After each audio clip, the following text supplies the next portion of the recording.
dari apa namanya dulu tuh kalau nggak salah tuh kebun sama kuburan deh tempat itu. Bekas kebun dan kuburan. Itu yang gue lihat di tangga darurat, sosok gede hitam, tapi dia nggak berbulu ya.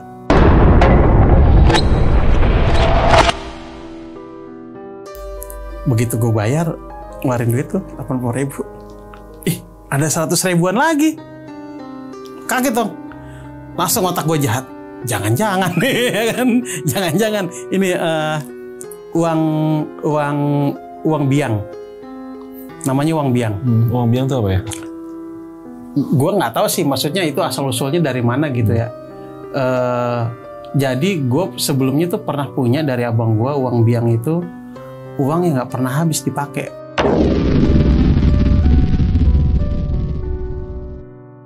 Bullshit duit gitu. Bener ada berarti ya? Bener ada, tapi kalau emang mau nyobain ya mudah-mudahan ketemu duit itu ya kan. Poya-poya kayak gue terus ntar sial. Nah,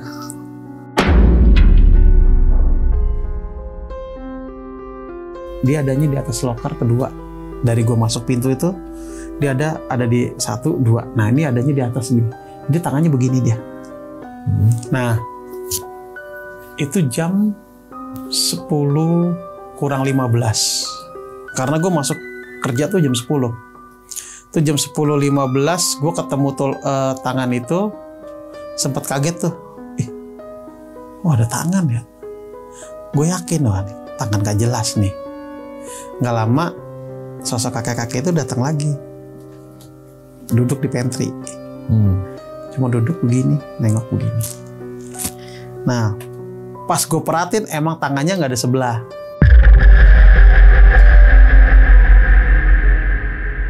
Gue dibawa ke situ. Gue ngeliat cewek itu ada di kasur. Di kasur sama cowok itu. Setelah dia melakukan itu, dibunuh lah itu.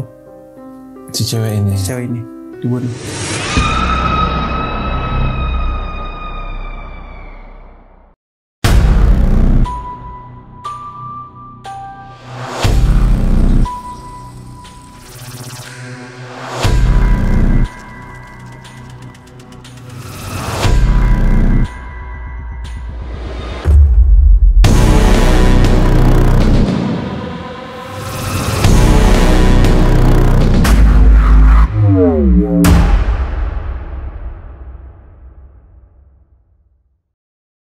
Assalamualaikum brother, ketemu lagi di channel Jelajah Malam. Seperti biasa, malam ini kita kedatangan tamu lagi. Tapi tamu ini gue yakin lu udah pada kenal dan udah pernah pada lihat videonya. Ini tamu yang favorit gue karena kisah hidupnya menarik bro. Mulai dari jadi santri, dia ngeband di rocker, balik lagi jadi santri, ngelawan dukun santet, sampai ada sekarang kerja normal. Nah, di tempat kerja normalnya ini ternyata nggak normal juga. Nah di sini nggak normalnya ini mau diceritain langsung oleh narasumber gua yang tidak lain tidak bukan adalah Bang Jai. Bang Jai bukan main. Sehat Bang? Alhamdulillah. Bukan main. Nih narasumber favorit gua bro. Gua nggak bosan-bosan sama dia beneran. Bang Jai, ini ceritanya pas lu udah berarti udah balik ke Jakarta lagi nih ya? Iya dong. Balik ke Jakarta, oke. Gimana tuh ceritanya Bang Jai? Kisah-kisah selanjutnya nih.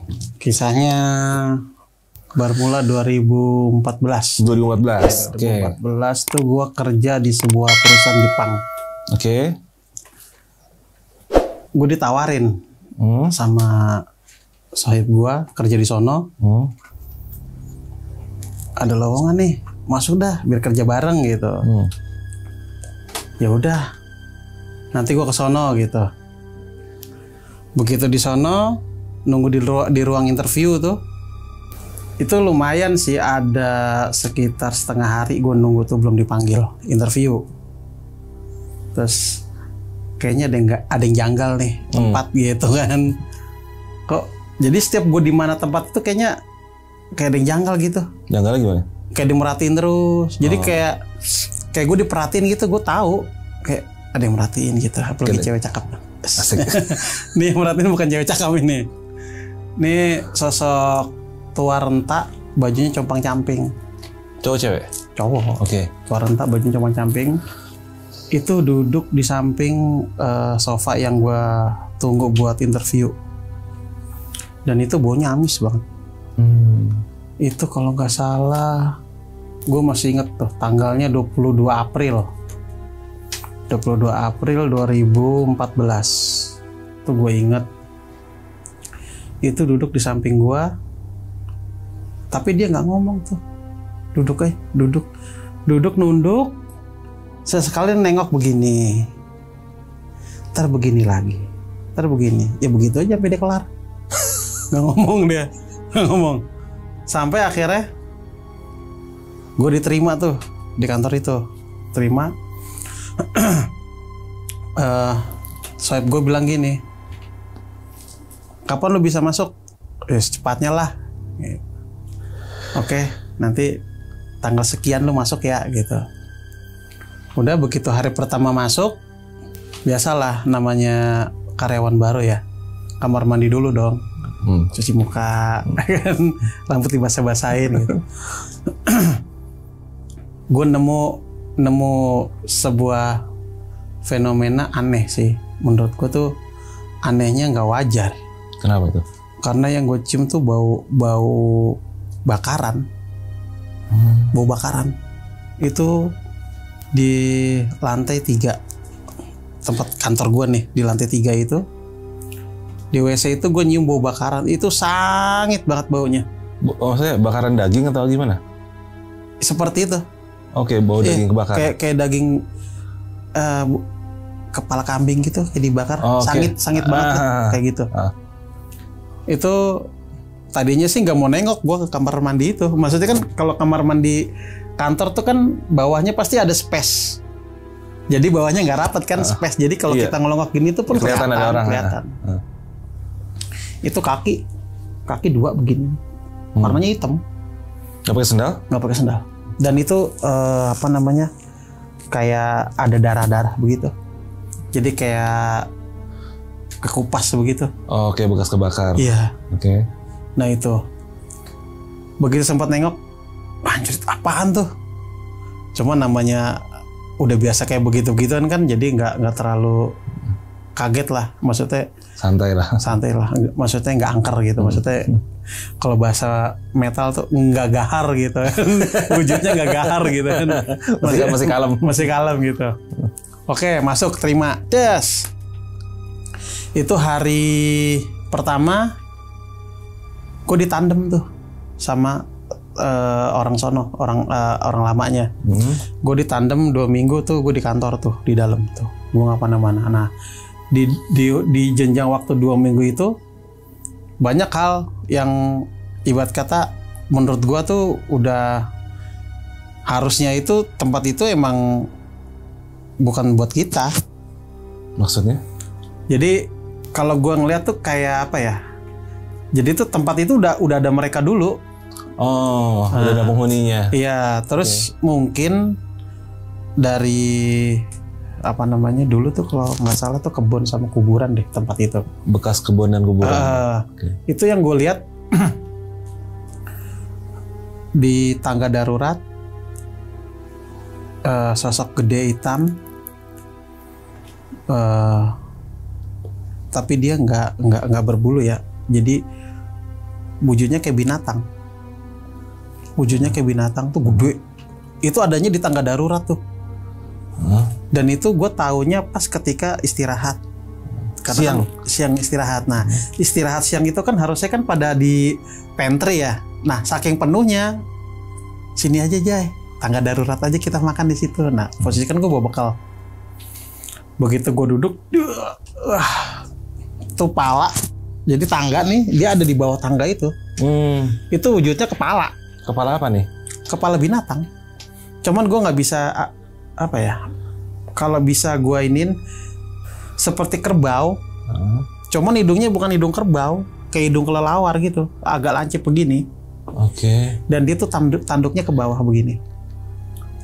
Tanduknya. Dan itu dia wujudnya badannya kayak orang. Kayak simpanse gitu tapi nggak ada bulunya. Dan itu hitam pekat. Oh, gitu. Dan itu cuma ngeliatin aja begini. Gue inget teman gue ngomong gini, "Bang, lu kenapa bang?" Gitu. Enggak apa-apa.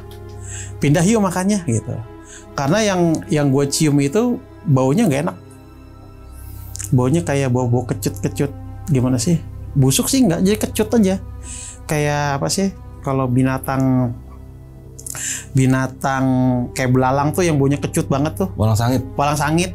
Hampir kayak begitu baunya. Tapi itu sangit banget ya. Gue bilang pindah yuk. Ayo pindah tuh. Gue keluar. Jadi gue makanya di pintu luar pantry. Itu hari pertama. Nah, kalau bisa dibilang mah, udah dari hari pertama itu emang udah disambut ya. Dari gue interview itu emang udah disambut sama kakek-kakek tadi. Cuman nih gue nggak tahu nih kakek-kakek ini ternyata punya maksud tertentu. Gitu. Jadi nanti ceritanya tuh gue bakal flashback ke tempatnya dia, kenapa dia datang gitu. Jadi setelah hari pertama gue kerja di tandem, hari kedua itu biasa sama. Yang gue temuin ya mereka lagi tuh si yang kepala kerbau itu yang ada di tangga darurat itu, ya dia lagi. Dan setiap hari yang gue temu ya itu kaki kepala kerbau. Tapi mereka nggak coba, cuma nunjukinnya yang nggak ganggu. Kalau yang di kamar mandi ganggu. Ganggunya gimana tuh? Ganggu suka dia mainin air. Kadang mesin tuh suka dinyalain sama dia tuh. Mesin yang buat ngeringin tangan tuh. Nah itu suka nyala sendiri. Itu kalau berasanya itu ketika kita pulang malam tuh, kalau lagi closing. Itu berasa dimainin lampu cetak gitu. Ini gue yang ngalamin ya, maksudnya gue nggak tahu kalau karyawan yang lain tuh ngalamin apa enggak gitu. Tapi dari sebagian teman-teman gue pernah ngomong kejadiannya hampir sama, ngalamin kayak lampunya cetak-cetek gitu di kamar mandi itu. Nah di hari keempat itu gue nemuin sesuatu hal yang beda. Jadi gue nemuin sebuah tangan. Ini bukan tangan bener ya, tangan itu adanya di ruang loker. Itu tangan. Itu tangannya udah kisut gitu.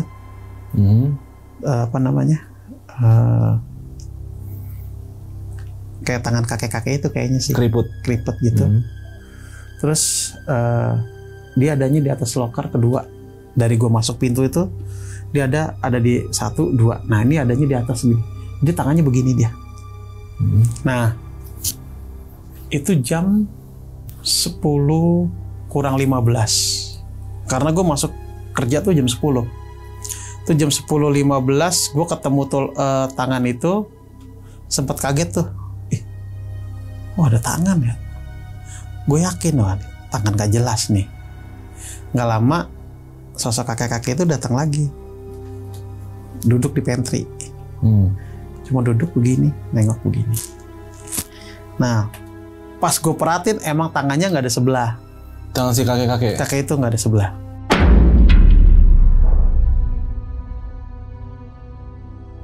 Gitu. Sempat gue tanya gini, "Kek, itu tangannya kemana satu?" Nggak tahu. Saya nyari-nyari nggak pernah ketemu. Itu yang di loker bukan? Loker mana? Itu tuh di situ saya ngeliat tangan. Spontan tuh, gue ke loker ngambil begini. Nih, itu ada salah satu teman gue ngomong gini, "Lu gila, lu ngomong sendiri." Dan itu posisinya gue lagi ngasih tangan itu. Nah si kakek itu cuman, iya punya saya. Itu dipegang, terus keluar pantry. Udah abis kejadian kayak gitu udah nggak pernah ketemu dia lagi si kakek ini. Iya, itu kejadian hari keempat gue masuk kerja tuh. Terus di hari ke-9 gue nemuin sosok yang menurut gue kasihan sih. Jadi kayak ada anak kecil mungkin sekitar umur 1,5 tahun apa 2 tahun gitu ya. Itu dia adanya di ruang resepsionis. Itu lagi ngerangkak. Cuman tadinya tuh itu kejadiannya jam berapa? Jam 6. Jam 6 gue mau pulang. Pas gue pulang kalau nggak salah itu gue ngeliat itu kok ada bayi ya, balita jalan dari ruang resepsionis itu nyebrang ini pintu, dia nyebrang begini dia. Gue kejar itu bayi nggak nongol. Itu kejadian-kejadian yang di kantor gue yang lama. Sampai gue ini tipe kalau orang yang suka pulangnya tuh entar-entaran gitu. Karena gue suka explore kan, kayaknya seru nih kalau malam ketemu apa nih gitu kan. Ketemu apa nih? Masih aja. Nah sampai kejadian itu hari libur tuh, gue masuk itu pas di atas kursi DPH gue tuh yang tadi gue tunjukin tuh yang atasnya bolong itu gue sempet ngeliat rambut tuh ngejulur ke bawah itu. Jaraknya lumayan lah, sekitar 30 meter dari gue. Karena gue ngeliat, ih apaan tuh? Ih rambut. Kejar langsung sama gue. Kejar, gue ngambil handphone. Udah nggak dapat. Cuman yang dapat cuman si lobang itu. Dan itu tetap gue abadiin tuh si kepala itu. Share lah di Facebook. Ternyata ada beberapa orang yang emang ada di situ, tempatnya wanita. Oh, orang yang bisa juga. Nah terus sampai gue dipindahin kerja tuh, dulu gue dari kantor pindah ke Tangerang, pindahin lah gue ke wilayah Bekasi. Nah ini wilayah Bekasi ini gue ditempatin di salah satu kantor cabang. Jadi gue setiap hari itu pasti datang ke kantor cabang tuh di Bekasi. Jadi tempat kantor pembayaran dan belakangnya office-nya gitu. Itu gue nggak tahu emang mata gue yang lagi posisi capek apa emang beneran ada gitu. Ada sosok cewek tapi mukanya muka gue. Cewek mukanya muka gue. Serem amat. Iya. Dan gue emang sempat kaget. Jadi gue kayak ngaca, jadi gue pikir tuh kayak cermin gitu. Ternyata bukan. Pas gue panting, anjing rambutnya panjang. Muka gue. Dan yang dipakai tuh baju yang gue pakai. Dipakai sweater. Gue ngebayangin lu pakai lipstick serem banget. Enggak pakai lipstick, enggak. Oke. Jadi cuman penampilannya cewek, rambutnya panjang, cuman lebih ke Mayu aja. Dan itu posisinya dia ini pintu, gue masuk pintu, dia belakangin gue. Dan posisi begini. Begitu gue buka pintu dia nengok begini. Spontan dong. Begitu tegesin begini hilang. Tuh di daerah Bekasi. Nah, setelah di Bekasi itu setiap gue tuh libur Selasa. Dan kalau untuk Sabtu Minggu gue pasti lembur kan, hitungannya kerja gitu. Itu gue sempat ketemu cewek namanya Anggita. Cewek bener? Kalau enggak, cewek jadi-jadian dong, masa cewek bener. Cewek jadi-jadian. Jadi tadinya gue nggak tahu kalau itu namanya Anggita. Sebelum dia itu ngajak gue ke tempatnya dia. Jadi gini, itu kejadiannya itu jam 6:30 malam. Gue lagi fotokopi untuk pengajuan lembur. Begitu gue masuk ke lorong fotokopi, ada cewek tuh di depan fotokopi, tapi di posisinya dia diem, nggak ngapa-ngapain. Jadi cuman berdiri terus nunduk begini. Begitu gue datang, dalam hati gue gini, si anjing lama bener nggak ngapa-ngapain dalam hati gue gitu ya. Akhirnya gue towel lah, Mbak udah belum? Begitu dia nengok, buyar.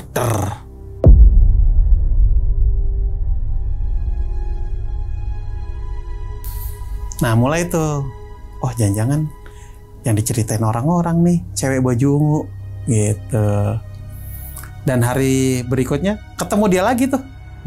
Ketemu dia lagi, terus ketika gue mau megang nyoel gitu, tangan gue dipegang sama dia, ditarik. Gue itu dibawa ke satu tempat, bukan di situ tempatnya, tapi itu kalau gue lihat di daerah Ratu Plaza. Ratu Plaza? Iya. Itu dia adanya di Gedung Sumitmas. Kalau yang gue tahu dulu ya. Karena begitu pas gue dipegang begitu, gue ngeliat tuh samping gue cewek yang si Anggita tadi itu, cewek ini ditarik sama sosok laki-laki. Oke. Gitu. Terus si laki-laki ini marah-marah. Cuman gue nggak bisa ngomong dia ngomong apa gitu. Terus dia intinya bilang gini, kalau kamu nggak mau ngikutin saya kamu pecat. Oh, gitu. Nah, kayak atasannya nih. Iya, mungkin ya. Terus abis gue ngeliat gambaran kayak begitu, gue ditarik lagi sama dia. Pindah ke satu tempat di apartemen yang di depan apa namanya, daerah Plaza Senayan, Hotel Atlet. Ya, gue dibawa ke situ. Gue ngeliat cewek itu ada di kasur. Di kasur sama cowok itu. Setelah dia melakukan itu, dibunuh lah itu. Si cewek ini dibunuh. Dan yang gue lihat ada sesuatu yang masih ngeganjel si cewek ini. Apa tuh? Jadi kayak dia belum redo gitu, dia mati. Nah si cewek ini narik gue lagi tuh, balik ke kantor gue, gitu. Nah kenapa gue bisa tahu? Sempet dia ngucapin saya Anggita. Nyebut nama? Iya. Dan posisi gue nyebutnya nama asli, bukan Jai. Gue nama asli gue sebut. Saya minta tolong ya, gitu. Minta tolong buat sampein maaf ke orang tuanya. Karena orang tuanya nggak tahu kalau dia itu udah meninggal. Oh. Gitu. Berarti jasadnya bisa dibilang dibuang ya, nggak ditemuin berarti ya? Ya itu gue nggak tahu dah itu. Artinya kan orang tuanya aja nggak tahu dia meninggal. Kan? Yang gue tahu dia cuma bilang sampein salam saya sama orang tua saya. Itu dia adanya di daerah Bogor. Saya lupa namanya tuh daerahnya. Pokoknya pelosok banget lah. Kalau dari perempatan tuh Leoliang ya. Kalau ke puncak kan ke atas. Kalau ke kanan kan ke Sukabumi itu, ya kan? Ini yang mau ke arah puncak, tapi nggak jauh dari situ. Dia naik ke atas, kayak bukit-bukit begitu. Terus gue disuruh ke daerah Kemayoran. Oleh si Anggita ini? Sama Anggita ini. Gue dituntun, terus gue masuk ke sebuah kos-kosan yang posisinya itu ada satu cewek tapi masih SMA. Itu adeknya si Anggita ini. Oke. Nah terus gue sampein, gue ceritain lah, si cewek ini nggak percaya, yang gue alamin ini nggak percaya. Sampai gue bilang gini, tanggal lahir lu, bulan lu, nama lu siapa, nama orang tua lu siapa, gue tahu semua. Lu nanya ke si Anggita berarti? Iya. Oke. Jadi si Anggita yang ngasih tahu. Oke. Gitu. Untuk meyakinkan ya. Nih nama lu Jessica. Lu lahiran tahun 86. Udah cerita semua dah tuh. Baru dia percaya. Dia cuman minta satu cincin yang dia beli tuh buat orang tuanya tuh. Si Anggita itu. Nah cincin itu disimpan di lemari. Sama si Anggita. Nah si adenya ini nggak tahu. Dan cincinnya itu buat orang tuanya dia, buat ibunya. Akhirnya gue bilang, saya sama dia nih, saya suruh ngambil barang. Barangnya ada di lemari, di rak nomor 2 di pojok. Itu ada kertas sama plastik, itu cincin.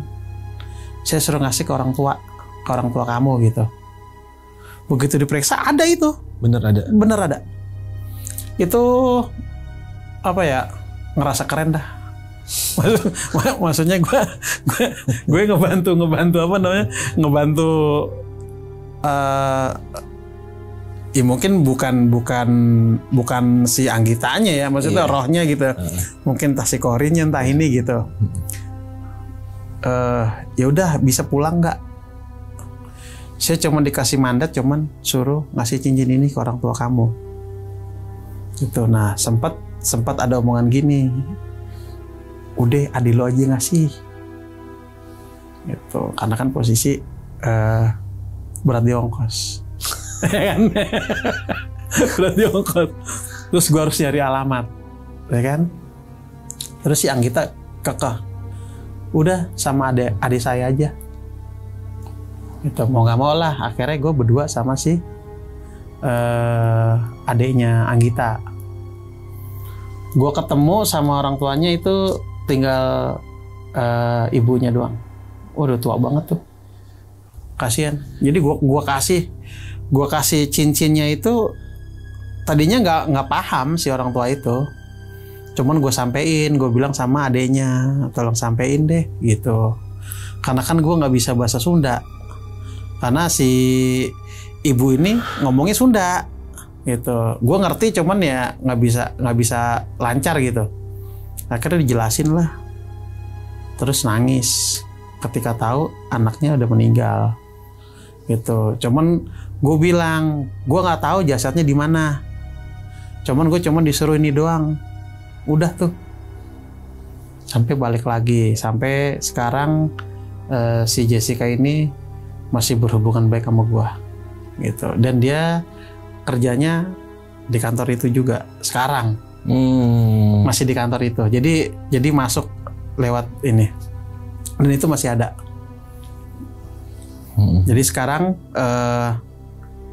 ketika kalau gue lewat Kuningan gitu, kadang suka ketemu teman-teman gue tuh, sub gue yang dulu ngobrol. Kadang suka ketemu si adenya si Anggita itu.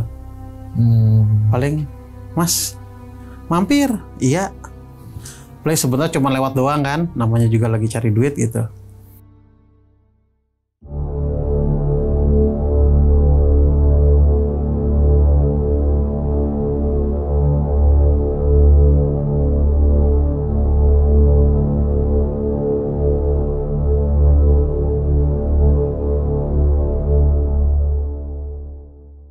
Di tahun 2018 ceritanya gue pulang malam nih. Pulang malam iseng dong, besok libur. Nah, cari duit lah gue, duit tambahan. Ada sih nanti ada fotonya tuh. Ada tanggalnya, ada jamnya. Itu gue dapat penumpang cewek. Dia naiknya dari depan One Bell Park, majuan dikit lah. Depan One Bell Park itu ada apa namanya? Ini One Bell Park kan rada belok begini ya. Nah, sebelah kiri itu ada pohon pisang tuh.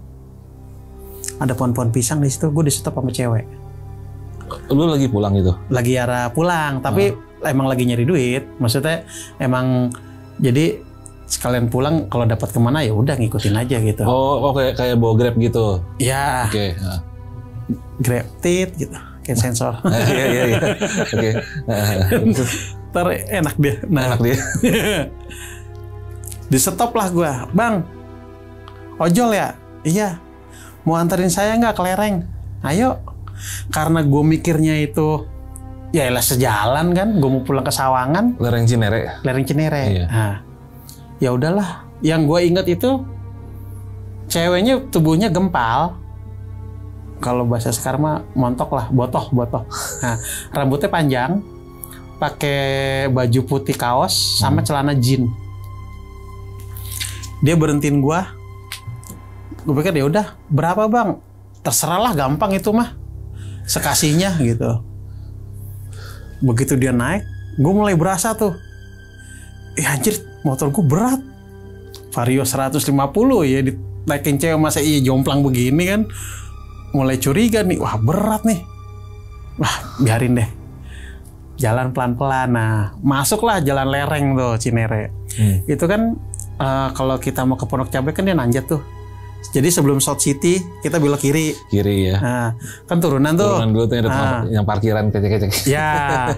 Nah, terus ketemu kali pohon bambu, tanjatan tinggi. Iya. Nah, motor gue nggak naik di situ 3 kali. Di situ? Naik. Iya. Emang curam sih itu. Iya. Gue logikanya gini, gue udah berkali-kali lewat situ, motor gue nggak pernah masalah. Wah, ini kok begitu naik motor gue ngeden, mundur, ngeden. Sampai tuh cewek ngomong gini, bang, kalau nggak kuat saya turun sini aja. Kuat kok Neng, tenang aja. Biasanya juga kuat. Bismillah lah tuh, Bismillah. Gue gas, naik, seneng dong. Gue ada perasaan aneh tuh. Kok motor gue enteng. Begitu gue nengok, anjing kagak ada itu cewek. Kagak ada sama sekali. Itu pas ditanjakan tuh, gue belum nyampe atas. Akhirnya dengan keselnya, gue balik arah tuh. Gue maki-maki. Maki-maki sendiri sih, karena kan gue nggak ngeliat sosoknya lagi itu. Anjing lu, gitu. Bahasa gitu lah. Turun lu, biar gue bakar sekalian, gue bilang begitu. Biasalah sombongnya keluar gitu. Turun lu, biar gue bakar sekalian. Gue cuman denger ketawa, terus pohon bambu gerak-gerak, sama angin. Gue masih nggak terima tuh, sialan gue dikerjain sama kuntilanak. Gue ambil handphone lah, tes, iseng loh, tak. Begitu kejepret, tes, kena. Wah ini dia nih yang ngerjain gue nih ya kan. Nah belum sampai di situ gue masih marah-marah. Brengsek lo, orang lagi nyari duit buat keluarga lo, ngerjain gue, lo turun lo biar gue bakar gitu. Tetap cuman ketawa-ketawa doang. Keluarlah gue ke jalur Cinere lagi tuh. Kalau ke arah kanan itu yang ke arah Samsat. Nah dulu itu ada namanya Surabi Gun-Gun tuh. Iya tahu gua. Di sebelah Surabi Gun-Gun itu seberangnya itu ada pohon bambu begini kan posisinya nih, rindang gitu. Gue ngeliat kayak duit tuh gitu, duit 100.000 lempeng. Gue liat iya duit. Gue cari putar balik depan. Lumayan nih. Iya. Putar balik. Terus lah iya duit 100.000. Nah ini duit gue umpetin nih dari bini gue. Maksudnya gini ya kan, yang gue nyari duit dari sampingan itu niatnya emang buat bini gue gitu. Tapi yang 100.000 ya masih ya gue kasih bini gue nggak punya gitu. Niatnya gue simpan tuh, gue kantongin tuh. Selipan. Nggak apa namanya, nggak gue omongin. Nggak gue omongin ke bini gue. Pulang malam, ceritanya gue nongkrong lah di depan Masjid Kubah Mas. Itu ada almarhum abang gua sama tukang tambal ban. Gue lupa namanya tuh tukang tambal ban. Gue nongkrong, gue duduk. Itu nggak lama setelah kejadian gue habis dikerjain kuntilanak tadi itu. Ada bapak-bapak sambil dorong motor, mukanya pucat. Dan itu gemeter dia. Mulutnya kumat kami. Ya gue namanya ngelihat orang kayak begitu, gue tanya, Pak kenapa motornya? Enggak apa-apa. Kok gemeter? Enggak apa-apa. Abis ketemu setan ya. Itu gue nyeplos begitu, abis ketemu setan ya gitu. Standarin dulu Pak. Standarin tuh. Duduk dulu. Gue kasih minum, gue kasih rokok. Ngerokok. Ceritain Pak, jangan bilang lu ketemu di One Bell Park nganternya ke jalan lereng. Kok abang tahu? Barusan gue kena, gue bilang begitu kan. Gitu? Iya. Sama juga dia? Sama kejadiannya sama, dia nyetop terus ke jalan lereng. Cuman bedanya gue beruntung, gue nemu duit. Dia enggak. Gue nemu duit, dia enggak. Nah, gue tanya sama dia, gue bilang gini, kejadiannya gimana Pak? Iya saya di stop, minta antar ke lereng. Terus motor saya nggak kuat. Itu motornya Supra X 125. Masih kagak kuat nanjat ya kan. Kejadiannya sama. Bapak pulangnya kemana? Ke Citayam. Terus kenapa motornya dong? Saya kagak kuat, saya gemeter. Itu akhirnya gue sampai pagi tuh, sampai subuh di situ. Sama tukang tambal ban, sama almarhum abang gue. Jadi nungguin si kakek-kakek itu sampai dia normal. Begitu normal, pulanglah nih gua, abang gua sama si bapak-bapak itu. Bapak-bapak itu pulanglah gua ke rumah. Nah, duit yang hasil narik nih gua kasih bini gua. Nih, buat belanja, ya kan. Nah, gue mikir, ya udahlah, nih duit 100.000 buat beli bensin. Tuh, udah parkir beli bensin. Gue inget gue beli 20.000 tuh, kembali 80. Pulang ke rumah, dah kita keluar yuk. Mau kemana? Mau jajan. Ya udah, ayo. Nah, bini gue jajan, gue inget jajan serabi lah, pokoknya kayak gitu. Gue masuk Alfa, gue inget banget, gue masuk gue ngambil coklat Chunky Bar. Begitu gue bayar, ngeluarin duit tuh 80.000. Ih, ada 100.000-an lagi. Kaget dong, langsung otak gue jahat. Jangan-jangan nih, kan? Jangan-jangan ini uang biang.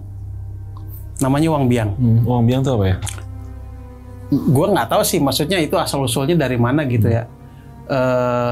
Jadi gue sebelumnya tuh pernah punya dari abang gue uang biang itu, uang yang nggak pernah habis dipakai kalau kita sisain, dan itu bakal balik lagi. Jadi yang gue alami ini udah 2 kali. Yang pertama itu sekitar tahun 2001 itu duitnya 5.000. Nah, kalau itu abang gue dikasih sama kakek-kakek. Gara-gara kakek-kakek itu minta rokok, dikasih duit. Nih, tapi jangan dihabisin ya. Biar duitnya balik lagi. Dan itu memang bener. Nah, kalau gue ini bedanya duitnya 100.000. Nah, begitu begitu gue bayar Chunky Bar, wah ada 100.000. Otak gue langsung jahat dong, nyanyian uang biang nih kan. Udah bayar doh pakai 100.000-an tuh. Itu kalau nggak salah 23.000 si harga Chunky Bar lagi itu. Gue jajal nih, gue kemana lagi ya? Gue penasaran, kayaknya iya nih uang biang gitu. Masuklah gue ke Maret, beli coklat lagi gue. Begitu ngerogoh kantong, wih ada. Wah, ya kan, gue jadi tambah yakin, wah kaya gue nih, ya kan. Jadi duit yang 100.000 itu balik lagi, dan gue tetap punya kembalian itu, gitu. Akhirnya gue belanjain lagi tuh si duit biang itu, sampai gue bilang sama bini gue, lu mau apa? Belanja, tapi jangan lebih dari 100.000, maksudnya biar ada kembaliannya, gitu. Itu selama hampir 3 bulan, 4 bulan gue ngelakuin kayak gitu. Dan itu lu jajanin terus, dan itu uang banyak lah gue. tapi lu belanjanya ke apa gitu ya? Iya, ke Alfa, kalau ke warung rokok sih nggak tega kayak. Iya, gue ngincernya ya nih, maaf ya Alfa. Jahat dikit, karena kalau gue jajanin ke pedagang kaki lima atau warung-warung kecil gitu, kasihan. Iya. Kan kalau udah banyak, iya. Kan nggak apa-apa lah, kali rugi berbagi dikit. Ya. Nah, sampai suatu saat gue ditabrak nih sama kakek-kakek lagi sholat. Jadi itu di daerah Senopati, gue lupa nama masjidnya apa ya. Pokoknya ada di Senopati itu ada masjid gede. Di Jalan Sriwijaya itu ada masjid gede. Gue ditabrak sama kakek-kakek. Gue lagi sholat. Jadi habis wudu, terus gue sholat, tuh kakek-kakek sengaja nyenggol, cek gitu. Emosi dong. Ini orang nggak punya mata apa? Badan segede gini, main senggol-senggol aja. Sholat dulu lah, sholat zuhur dulu tuh. Sholat zuhur, begitu kelar, terus gue diajak ngomong sama dia. Dia ngomong gini, kerja bang? Iya, sambil narik gitu. Rame? Kalau bisa jangan jolimin orang. kata dia begitu kan. Kata si kakek. Kakek itu jangan jolimin orang. Maksudnya jolimin gimana? Itu kamu jolimin orang pakai duit ituan. Nah, dalam hati gue tahu nih, berarti bukan sembarangan nih kakek-kakek. Mendingan itu duit dibuang. Kalau nggak kasih ke masjid atau kemana yang lebih butuh. Kamu tuh nggak butuh. Kamu tuh cuma malah nambah-nambah dosa. Iya juga sih. Nah mulai dari situ, tadinya sempat masih sempat gue jajanin tuh 3 hari itu. Poya-poya lah pokoknya. Sebelum dilepas. belum jadi. Pokoknya makan enak lah, KFC ngabis-ngabisin aja gitu. Terus setelah gue sholat tahajud, gue ngerasa begini. Iya, gue jolim ya. Gue sholat tapi jolim gitu. Gue mikir kasirnya pasti kan nombok. Benar, ya kan? Benar.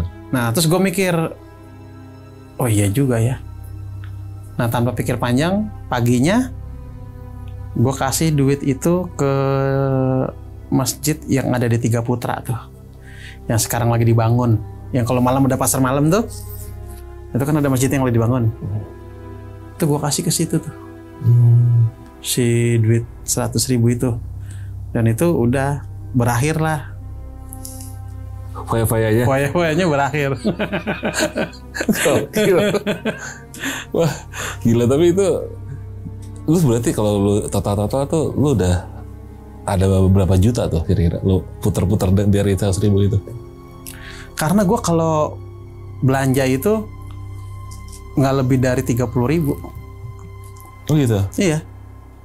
Iya kan biar kembalinya banyak. Kan? Tapi tetap maksudnya ketika gue dapat kembalian itu tetaplah maksudnya sedekah gitu. Jadi imbang. Jadi jolimin orang sedekah juga. Yang nggak imbang juga kali. Bisa aja. Oh gitu. Ya. Terus akhirnya setelah kejadian duit itu, gue ngerasa kayak ada yang ngejangkal juga tuh pas gue nyari duit. Jadi dalam beberapa hari itu kayak apes. Jadi kadang sehari dapat 1. Oh gitu? Iya, kadang nggak dapet.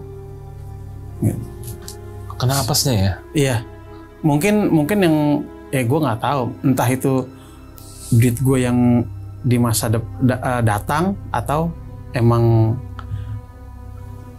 efek sampingnya ya itu apes itu. Berapa lama lo nggak ngerasain apesnya itu? Sekitar ada sebulan lah. Sebulanan. Sebulan pun itu. Jadi gue kalau dulu itu kan kerja, duit gaji gue utuh, duit duit transport utuh, bonus utuh. Jadi gue duit dari itu. Nah itu kepake. Jadi buat nutupin. Dan itu berasa setelah kejadian gue nemu duit itu. Oke. Malah kan kadang ada yang nggak percaya. Bullshit duit gitu. Bener ada berarti ya? Bener ada. Tapi kalau emang mau nyobain ya mudah-mudahan ketemu duit itu ya kan. Poya-poya kayak gue terus ntar sial. Nah setelah itu gue ketemu teman gue nih. Teman gue yang dulu sempet gue ceritain di episode sebelumnya tuh, yang namanya Gita paranormal itu. Itu gue ketemu sama dia. Dia belum berubah sih, maksudnya masih di tempat itu, masih di Kemang. Gue ketemu sama dia, gue ngobrol banyak sama dia gitu.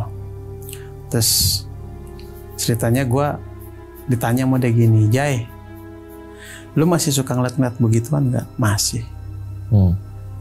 Lu tau gak yang duduk di samping lu siapa? Dan itu gue nggak tahu. Itu kalau pernah dengar namanya Gondomayit.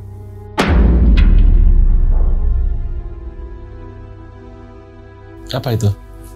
Jin, ya maksudnya bukan dari bangsa kita. Kalau teman gue bilang itu namanya Eyang Gondomayit. Bangsa jin. Bangsa jin. Dan itu dia juga bisa punya ajian juga, namanya Gondomayit juga. Nah itu salah satunya itu gue dikasih sesuatu yang jahat sama dia. Apa tuh? Ya itu buat nyakitin orang. Jadi seperti yang gue ceritain di episode sebelumnya kan, gue dendam sama orang, gue ambil tanah kuburan. Iya. Nah itu dari dia. Oh. Dan apa namanya? Tadinya gue nggak tahu kalau efeknya tuh bakal ibarat kata gue cuman belajar doang kan. Sampai gue ditemuin sama si Gondomayit ini. Ditemuin, gue ngobrol langsung dan itu serem banget. Wujudnya kayak apa tuh? Kalau waktu datang ke gue itu wujudnya seperti orang yang benar-benar udah mati. Mukanya pucet, bau bangke. Dan itu wujudnya kakek-kakek. Tapi emang wujudnya pucet, bener-bener pucet, jenggot panjang, rambut panjang, dan itu bau bangke, bener-bener bau bangke itu.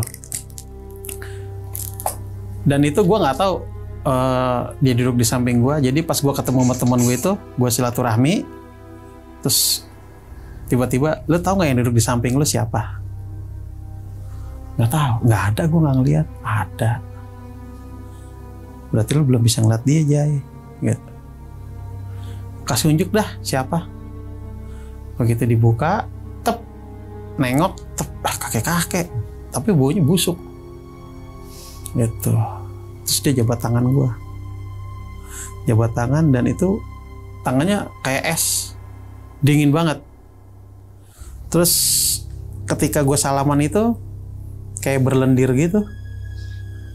Tangan gue sama bekas salamannya dia sama dia tuh berlendir banget. Dan itu bau banget. Gue nggak tahu kalau itu namanya si Gondomayit itu. Sampai gue dikasih tahu ini. Kamu punya unek-unek yang belum pernah kamu lepas ya? Enggak ada. Gitu. Saya tahu kok kamu nyimpen sesuatu yang nggak bisa kamu lepas sampai sekarang. Sampai kamu dendamnya tuh sampai ubun-ubun. Mau saya kasih nggak? Gitu. Apa yang kamu pegang nanti, apa yang kamu ucap nanti, itu bisa wujudin semua keinginan kamu. Gitu. Nah, akhirnya kejadian itulah yang gue pakai buat nyakitin orang. Gitu. Itu nyakitin orang bukan karena apa ya, bukan karena gue suka nyakitin orang, nggak, karena gue ngeliat di depan mata gue nyokap gue dibego-begoin gitu. Akhirnya gue lakuin lah hal nggak terpuji itu, buat kata bersekutu lah, gue nggak tahu lah namanya bersekutu atau itu ya, pokoknya gue ngelakuin hal itu dan itu bener kejadian gitu. Dan itu ada 2 kejadian sih, ada 2 kejadian itu yang gue mukul supir angkot juga. Kenapa tuh? Jadi dia nabrak orang, terus ketika gue tanya dia kayak, iya gue tanggung jawab, jadi kayak sok jagoan gitu lah. Akhirnya dengan emosinya gue yang posisi dulu masih nggak bisa ngontrol emosi kan, ya itu, jadi cuman ngucap doang, terus gue lakuin hal itu, kejadian. Dan itu sampai sekarang orangnya masih hidup. Apa tuh efeknya? Mukanya biru sebelah sini, sebelah kanan. Iya, kanan. Karena lu pukul? Iya. Dan itu yang gue ucap, itu yang gue ucap, gue bikin biru nih. Nah itu yang selanjutnya itu gue bikin sampai dia sakit, masuk rumah sakit. Dan itu karena nyokap gue juga. Kalau bukan nyokap gue yang bilang udah jangan diterusin, nggak bakal gue cabut gitu. Nah itu yang akhirnya ada keinginan gue tuh ketemu teman-teman yang brengsek kan. Teman-teman brengsek, tetangga yang brengsek lah, yang tukang fitnah lah. Pengen gitu, cuman kan mikir lagi. Kita balik lagi efeknya ke kita nanti seperti apa kan, gitu. Akhirnya ya udah. Sekarang gue pengen buang-buangin sebenarnya yang nggak ada di, maksudnya yang ada di tubuh gue sekarang yang negatif pengen gue buang. Oh berarti sebagian sampai detik ini tuh masih ada yang masih ada? Apanya? Ya bagian-bagian itu di tubuh lu. Masih ada, masih. Oh gitu. Dan kemarin yang episode kemarin tuh yang gue cerita tentang Indra Kira itu datang. Oh gitu. Ya. Dan itu gue dihukum tuh. Tangan sakit. Ini nggak bisa lurus. Kemarin tangan gue nggak bisa lurus. Gue bawa motor. Harusnya nggak boleh cerita itu ya? Harusnya nggak boleh cerita. Gitu. Terus ini gue ditarik. Ya alhamdulillah udah enak nih, udah bisa lurus. Kemarin begini, pas pulang dari sini itu. Nah, ini rencana mau gue buang, tapi mau gue sisain satu. Yang mana tuh? Yang inilah, ya pokoknya yang bisa buat ngasih pelajaran buat orang-orang yang nggak bener. Masih aja dari yang dipirit-pirit. Ada, maksudnya ya kadang kan manusia itu kan nggak kayak di sinetron, dijahatin berdoa supaya dia berubah, nggak bisa, ya kan? Dijahatin, disantet, berdoa supaya jadi baik, enggak. Kalau gue dijahatin, wah anjing awas lo kena lo, gue iritin gitu. Maksudnya ada yang kayak begitu, tapi paling enggak buat ngingetin dia gitu, biar kan kadang mulut itu kan paling bahaya. Ada yang sekiranya kita nggak ngelakuin, tiba-tiba ada yang ngomong, oh dia begini-begini, padahal mah enggak. Nah kadang ada tuh pikiran, oh gue kasih pelajaran kali ya gitu. Nah sebenarnya yang nggak mau gue buang ya itu yang dari tadi, yang barusan gue cerita itu. Karena dengan gue cuman cukup ngucap doang, selalu jadi kenyataan gitu. Kalau ada yang bisa buang ya buang lah. Sisain satu. Ngeri.